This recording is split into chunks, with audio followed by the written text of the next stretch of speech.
কেমন কি চাইছো বলো লোক? হেয়ার তো বললে আমারই করা একটা হেয়ার স্টাইল, আর eye makeup, face makeup, hairstyle আর আই মেকআপ, যেহেতু আমার শাড়িটা ওয়াইন কালারের, সেই অ্যাকর্ডিং। হ্যাঁ সেই অ্যাকর্ডিংলি করে দিই। আর ফেসটা কেমন হবে? ফেসটা একটু গ্লোয়িং টাইপের।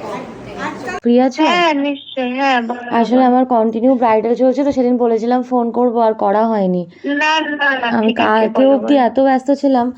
বলছি যে কেমন কি ছিল মেকআপ? মেকআপ খুব ভালো ছিল বা সবাই খুব প্রশংসা করেছে মেকআপের। আর এই যে তুমি এত আগে মেকআপ করে নিয়েছিলে ভাত কাপড়ের আগে, সেই জন্য মেকআপে কোনো অসুবিধা হয়েছে? না না, একদমই অসুবিধা। বেস ফেস সব ইন্ট্যাক্ট ছিল? হ্যাঁ হ্যাঁ, এভরিথিং ওয়াজ ফাইন।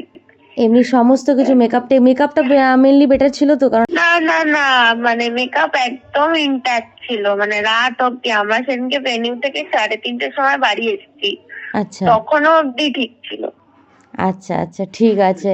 না আসলে অনেকের ধারণা হয় যে হয়তো আগে মেকআপ করলে আমার মেকআপ নষ্ট হয়ে যাবে, তো আমি প্রত্যেককেই বলি যে মেকআপ বসবে, আরো ভালোভাবে ফ্ললেস হবে, মেকআপটা ন্যাচারাল লাগবে দেখতে।